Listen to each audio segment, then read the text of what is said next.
everybody. My name is Jack Bosley, and I'm going to be moderating this morning. There are going to be several experts in our chat this morning, so please go over there and introduce yourself and let us know if you have any questions. Before we begin and before I introduce our first guest this morning, I am going to play a short little video that kind of sets the context of the next 3 weeks, and then I'll come back and formally introduce our two presenters this morning. So let me go over here and hit play. Yes. During the month of December, the CDLI team has developed 3 weekly sessions to meet the requests of teachers, coaches, and administrators. The first 30 minutes will be a quick overview of the deeper dives throughout the day. Then, the content leads and coaches will present content-specific sessions to build on the ideas discussed in the first 30 minutes. In the afternoon, we will have featured classroom teachers and coaches join us to share about their experiences with these resources during NTI. For the week of December 2nd on the Digital Learning Channel, we will feature examples of teachers and coaches building a positive classroom culture by utilizing routines and expectations which foster a sense of belonging during NTI. Routines and expectations that foster and elevate student voice will be shared so a positive NTI learning community is created. We all know that relationships and connectedness are essential for learning. Our featured teachers will share their successes in implementing these strategies during NTI. During the week of December 9th, the Digital Learning Channel will feature teachers and coaches enhancing engagement through discourse and rich tasks. These sessions will focus on how to balance synchronous and asynchronous opportunities to develop rich tasks that engage students during NTI. These presentations will also focus on how teachers are scheduling and utilizing the workshop model in the delivery of instruction. Our featured teachers will share their successes in implementing rich tasks that allow students to collaborate and engage in discourse. And finally, the week of December 16th will focus on student-centered practices for ownership and authentic assessment. Teachers and coaches will demonstrate how to nurture student ownership and how to create authentic opportunities for students to demonstrate their learning. Our featured teachers will share their successes of implementation and answer questions about how they develop these opportunities for students. Don't forget, if you want to see who is going to be presenting these 3 weeks on the JCPS Digital Learning Channel, you can go to jcps.me/NTI, click on the Teacher Toolkit, and click on the Live Virtual Learning Schedule. Here, you can see which teachers, which presenters will be going each day on December 2nd, December 9th, and December 16th. All right, so get a little bit of context for what's going to be on the Digital Learning Channel for the next 3 weeks. I'm happy to be on this morning with Andrea Higdon and Christina, who are going to be talking about positive classroom community and culture. So with that, I'm going to turn it over to the two of you. Good morning. Good morning. It's nice to see you all here. Welcome back from Thanksgiving. It came at a perfect time for me. I'm Andrea Higdon, your elementary math lead. And as I paused on Thanksgiving, I just thought about how grateful I am for you all and the resilience and the creativity you've shown during this time. And I'm here with my friend Christina from Deeper Learning. Yes, hi, I'm Christy Mudd. I am part of the Deeper Learning team this year. I mostly work with the AIS schools, so reach out to me if you'd like to chat about deeper learning. But I also collaborate with all teachers and with my team. So yes. With that, I'll share my screen and we'll get started. All right, sounds good, you all. All right, Jack, help me out. Make sure I've got closed captions on and all the things. Right, we're here to talk about positive classroom community and culture. And while we think about, we've already built that community and culture, we've been building it for a while, but this is a time where we're resetting. We've just had a break, and when we're in brick and mortar, this is a perfect time to reset. And we know the explicit instruction this community is taking, especially with NTI. Below that, you see our 3 pillars. That's the foundation of JCPS. And everything goes through community. So we're here today to talk a little bit about that.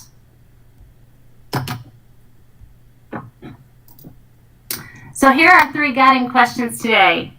And I'm going to ask you to take a moment and pause and think with the lens of a student. I have witnessed you doing so many things amazingly well. And all I'm wondering is, what can we build on and do just a little bit more to reach one more child, a little bit more to accelerate their learning a little further? So with a kid in mind, look at these 3 questions and think, where might I want to take a nugget away today?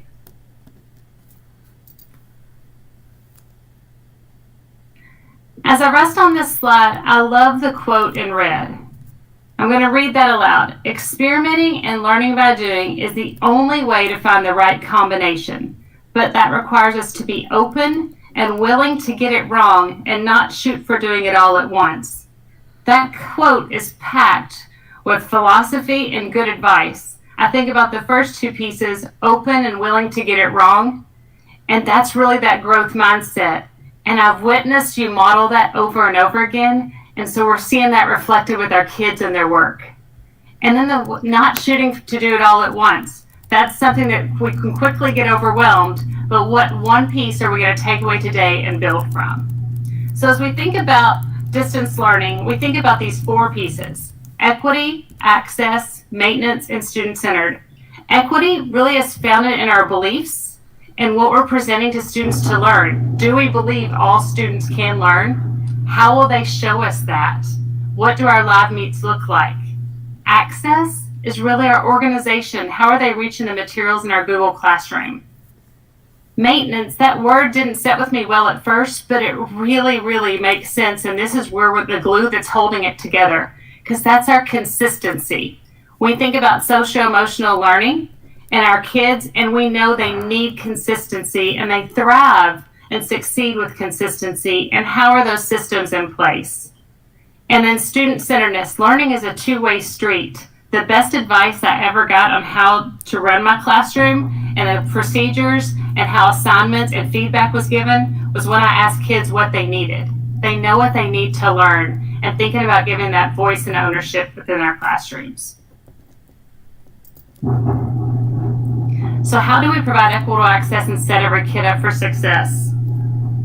When I look at the 3 pillars and I think about the classrooms I've been in, the backpack of success skills, I think is growing exponentially right now. When I think about strengths, I think about going into a kindergarten classroom and those kids entering the meet as prepared and resilient learners using sign language their teacher that had only been teaching kindergarten 1 year has taught them so they can greet one another because they want to engage. I think about equity and the procedures and protocols we use to make sure every voice counts. Every voice not only counts, but it's honored. We honor thinking. And all of that rests on the community that we set up. So how do we provide that access? To think about access, I want to pause here a minute. Look at this picture, which seems to have nothing to do with our presentation. And how does it make you feel? So get your emotion, and I want you to type it in the chat, but don't hit enter. Now, when I say waterfall, you're going to hit enter, and we're going to see all the emotions that people feel when they look at this image of Home Depot. Okay, waterfall.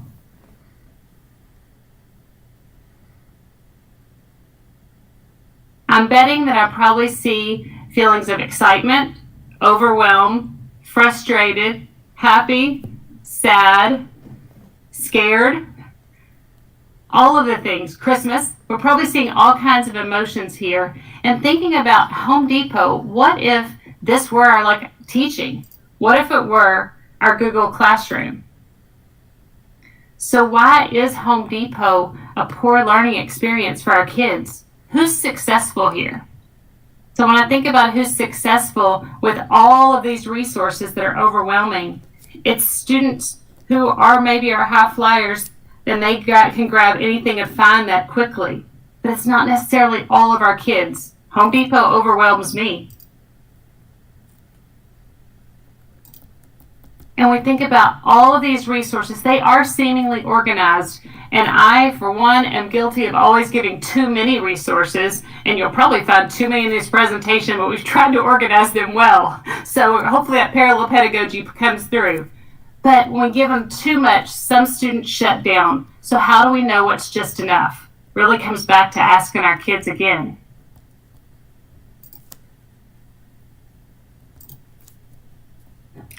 So now let's think of how distance learning is like brick and mortar learning.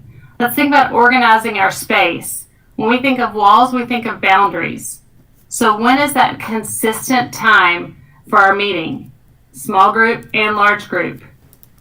Those are our boundaries. When is that consistent time where students can come to you to get help? Maybe one-on-one. Our anchor charts are those collective learning experiences we have together as a class, and they're vital for our kids as support as they're doing their work. And so where does that support live in our Google Classroom? Our books are our resources, our manipulatives, our readings, are all of those tools. Where are those housed, and how can kids always access that readily? And I really think a lot about this personal space. Kids, we have to focus on what we can control. And I think of listening to Miss Badwan yesterday talking about, and she'll be on this afternoon at 1:30, but she was talking about what she can control in kids in their space. So she asks kids if they're in a good learning spot. She compliments kids when they're in a good learning spot. Miss Bynum, that's going to be on this afternoon with kindergartners, has an expectation for kids to bring things to their personal space. And she circles up like a shark when those kids are doing well and compliments each of those, to where she said her kindergartners are showing up with exactly what they need in their space to learn. We have a lot of teacher power, and we help create that learning space. So everything is driven by time.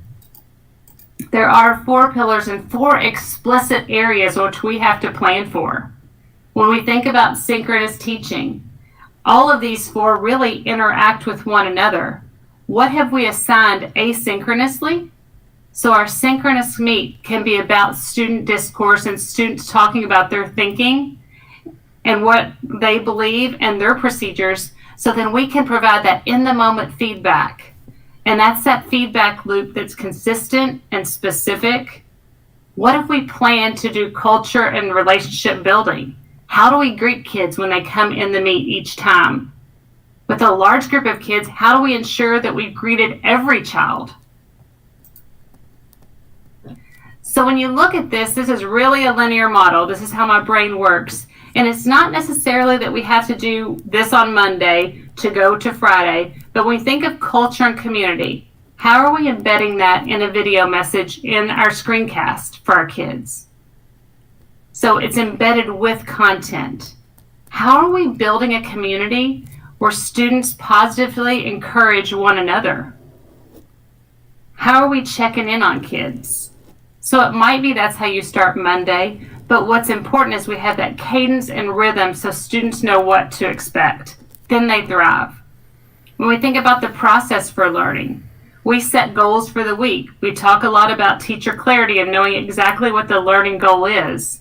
And students monitor that goal, and we provide feedback all along that loop through the week and at the end of the week with their reflection. And then our academic piece. Where are the videos, the screencasts, the assignments? Where are our office hours for supports? And what assessments are given? And do we give families a snapshot of that at the beginning of the week so they know what the whole week's going to look like together? So here's a few more questions to think about to make our classroom accessible and equitable for every child.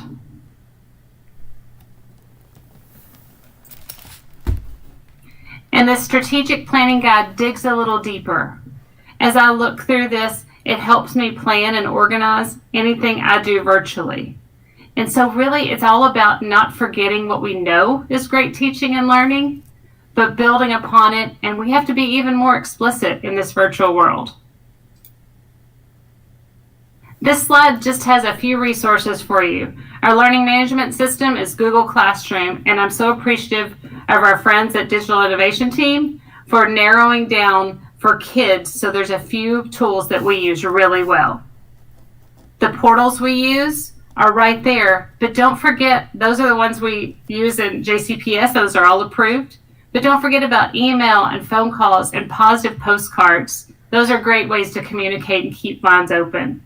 Guides and pathways are just different ways to deliver assignments, and there are several tools and strategies. This may look a little bit like Home Depot, but that's for those of you who want to dig a little deeper and look at these resources. Now there's a Padlet link there, and I think someone's going to drop that in the chat. If you could, just take a moment to reflect on that first question. How might we provide equitable access and set every kid up for success? And type one idea in that Padlet as I pass it to my friend Christy.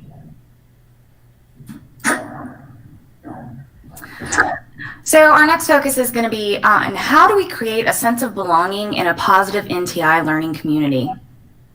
And I do know that it is difficult in an NTI atmosphere, but it can be done. And kind of like Andrea mentioned before, this could be easily a time to reset, to try some of these things again, to hopefully encourage engagement and a sense of belonging in our community. You can go to the next slide, Andrea. Here we go. Okay, so why is it important to create a sense of belonging and to build that positive classroom community? Relationships and connectedness are essential. Community both supports and accelerates learning. I know accelerating learning is something that has been in a lot of conversations lately. A sense of belonging and a sense of becoming, it creates our sense of being and who we are. Identity, agency, competency, and well-being are developed through community. And a caring community is the difference between surviving and thriving.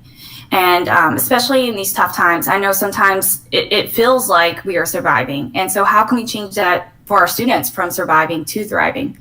On the right is an example of a Jamboard check-in. This is something simple that you could have at the very beginning of your slide deck, just to have kids check in really quick. How are you doing today? Good, okay, bad. Maybe you can't have a morning meeting or a class circle every day, but you could have a short check-in every day. I've also linked underneath there the Jamboard templates where I got that. But a big thing here I want to point out is that when you have these check-ins, take it a step further so that it's not necessarily just surface level. So here I can see, maybe I don't need to check in with all of my kids, but maybe especially those 3 kids under the bad. Maybe I need to do a quick check-in with them. Just ask them, how are you doing? Are you okay? Don't necessarily pry or push, but if they need space to talk, maybe, make that available to them. So once again, just make sure you're taking it a step further and also checking in with those kids so they know that you really care. Okay, so how do we do this? How do we build a trusting relationship to support students' sense of belonging and positive classroom community? So on the left are some things that I think when you consistently do these things, it starts to build a really positive classroom community, and students begin to feel a sense of belonging. So learn about their interests. A couple slides later, there'll be a student interview link, so you can interview students. You could, in this NTI world, you could set up little conferences where you ask kids questions about their interests, but you could also send them a Google form. What books do you like to read? Who do you like to hang out with at home? All kinds of things. Just what kind of TV shows do you watch? And then bring those things into your lessons. Bring those things into your units. Allow students to explore with that kind of stuff and acknowledge. I noticed that so a lot of you all like this. So I thought this week we would read all about this topic. Protect the student's self-esteem. So this is a big one. I think this really comes to, making sure you're not calling students out. Like, we know that, especially in this NTI world, it can be tough. But when you start to call students out in front of their peers, it can damage relationships pretty quickly. So just trying your best to really, think of some other ways you might be able to reach that student without calling them out necessarily, in your Google Meet. Build goodwill on good days and practice grace. So, if a student's really grumpy, as I know we can all relate to at times, it's hard to build goodwill sometimes. If you're trying to force relationship building on a kid who is just having a horrible day and maybe they're mad at you, it's probably not going to be as effective. And practicing grace. So we all need a little grace right now. We all need a little forgiveness, especially in this virtual world. So just assume good intentions. Maybe assume that the reason the kid didn't show up at the meet was there was something going on. Not that they didn't want to. Maybe something bigger was going on. And I think when we provide each other grace, we practice grace with each other and with our students, and we, forgive students for those, maybe mistakes that were made. It allows them to realize that, they can come back from that, and that, we do still love them. Listening to students. So not just, hearing them, but actually listening what they have to say. If they tell you that today's meet was horrible and they scream it out loud, that stinks and nobody wants to hear that, but maybe consider that, maybe reflect on that. Think, oh my gosh, what could I have done differently maybe? Maybe even ask that student, what could make this a better experience? Be consistent and follow through with promises, both good and bad. I think it's very important that if you promise something like a reward, you follow through with it. And that if, the class has made a choice that you promised would result in something, I don't want to say a consequence, but to follow through with those things so that they know that what you say, you mean, whether it's a good promise or, a promise that they might not want to hear.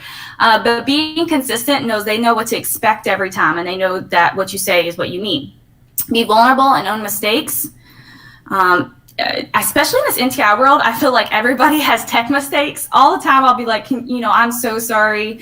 My computer's not working, my internet's not working, so I'm constantly not constantly apologizing, but constantly owning those mistakes, or constantly if I've messed something up, to let the kids know that I am vulnerable, that, things do happen to me too. And honestly, when you've practiced grace with them, they'll practice grace with you, and they'll be like, it's okay, it's okay, Miss Mudd, you'll get it tomorrow. And they also learn to start owning their mistakes and being vulnerable. Share your story and model self-reflection. Some people are more comfortable with sharing their story than others. I was always a person that I would let students know a lot about my childhood, a lot about, my school experiences. And sometimes because I would open up, kids felt connections and they could talk to me about certain things. And it built a relationship based on common experiences. Model self-reflection, reflecting on the good, the bad, and the ugly, and the great, reflecting on how you feel that day. I would also often, if I was having a bad day, I would reflect on that and let the students know. Be genuine, empathetic, and present. Kids can tell when you're being fake. So be genuine, just be yourself, because they definitely know when you're faking it. To the right is just a checklist, something you could use to kind of keep track of. Did you call students by their name that day? Did you compliment them? Did you praise them? Did you interact with them? And just having that, you can even just make it a checklist, like just check off. And that way you kind of keeping track of who you're interacting with, because more than likely who you're interacting with is who you're building that relationship with. Here are just 3 strategies that if you want to use tomorrow, you could. Morning meeting, class circles, and banking time. Morning meeting and class circles I'd heard about a lot. They could be used at all grade levels, and so can banking time. But with banking time, I'd heard a little bit about it, but something that I read that really stuck out to me was that it's student driven. That the student, it's one-on-one with the student, but they get to talk about whatever they want. If they want to show you music they listen to, and tell you, hey, this is my favorite song, let's listen together. If they want to tell you all about the football game they watched last night, if they want to tell you whatever, that is their time. And you're supposed to listen and validate, their feelings. I know time is hard right now. So maybe 10 minutes before class, or 10 minutes where you schedule.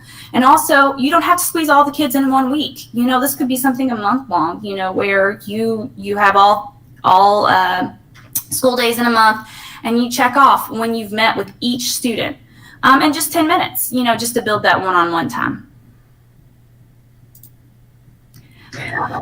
So yes, I know this can be a little overwhelming. So honestly, if you have taken a few things already and you know what you would like to try, you can ignore this. But if you're a person who, like me, you just want to dig and you want to keep digging and find more, here's just some articles and videos and materials that you can use to start building your positive classroom and sense of belonging. I especially enjoyed reading the John Spencer 5 Ways to Get to Know Your Students in a Virtual and Hybrid Environment.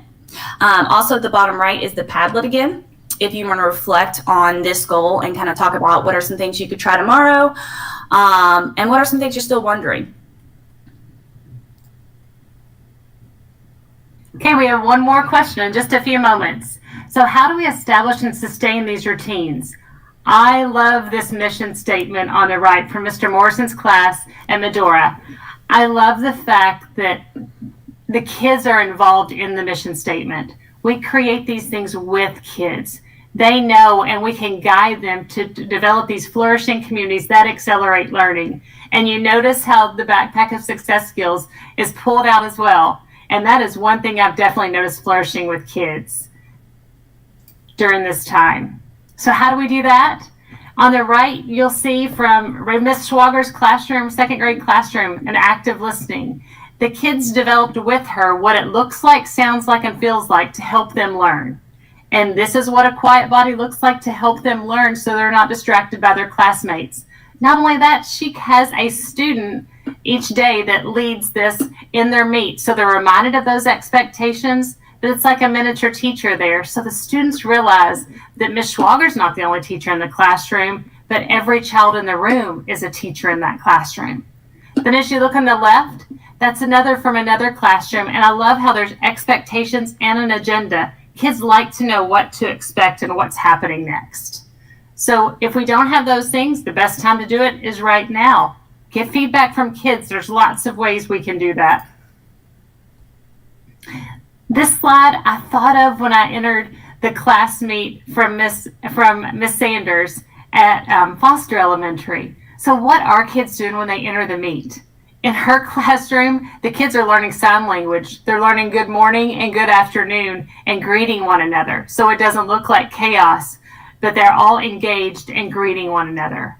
In another classroom at Slaughter, Miss Loving, she plays music, fun music, and she literally is dancing. But then she has a writing prompt there to check in on our kids. So our kids have something to immediately do, but they're welcomed with fun. So what are kids doing? Then the lesson, what do students need? What do we need? Help. Where do they get that help? It's a little different in a virtual classroom. Can they just unmute? Do they use chat? There's so many issues. And participation, which tool are we using for participation? And again, I want to shout out our digital innovation team partners for limiting those tools, because as I talked to Mr. Stahl yesterday, he said sometimes one tool is a little better than the other, but I use the same one to be consistent because it allows more learning to happen because there's not that awkward time. There are different people schedules because we talked about consistency. So when your schedule is consistent from week to week, kids know exactly and families know exactly where to be and when to be there. So on the left side, we just have an elementary teacher example. And a big thing there was that families actually had some voice in when their students, like which group they were in. So they chose what time worked best for them. And that's how they grouped the students in group 1, group 2, and group 3. It was based on the family's availability. On the right is a student high school example. So that student does have a red, white, and blue day. And the student has the schedule at home. So the student knows exactly where to be, when to be, and when to be there. And it's consistent. So there's no question about, where they're supposed to be at 8 a.m. on a red day. They know exactly where to go. And then in the middle is just a family schedule example that I found from a school district. But we wanted to put this there because it might be a good idea to, encourage your families to create their own family schedule at home with their kids. Having that, for that schedule on the left, so the family might put from 9:30 to 10:30 academic time, but then the rest of it they might go ahead and set up, okay, when am I going to work on my independent work? When am I going to eat lunch? When am I going to play outside? So encouraging families to kind of create that family schedule and that home schedule to build more, routine and consistencies at home also. So here's just more resources. Once again, if you're overwhelmed, you can just ignore this slide. But if you're looking for more, I definitely suggest The Best Ideas from the Distance Learning Playbook by Fisher and Fry. It's a podcast. It's only about, I think, 20 minutes long, but I listened to it and I really enjoyed some of the conversations that were happening. And then lastly, these are Better Lesson resources. They do have, when you click on one of these, it'll give you a lot of resources, everything you need to, successfully do one of these.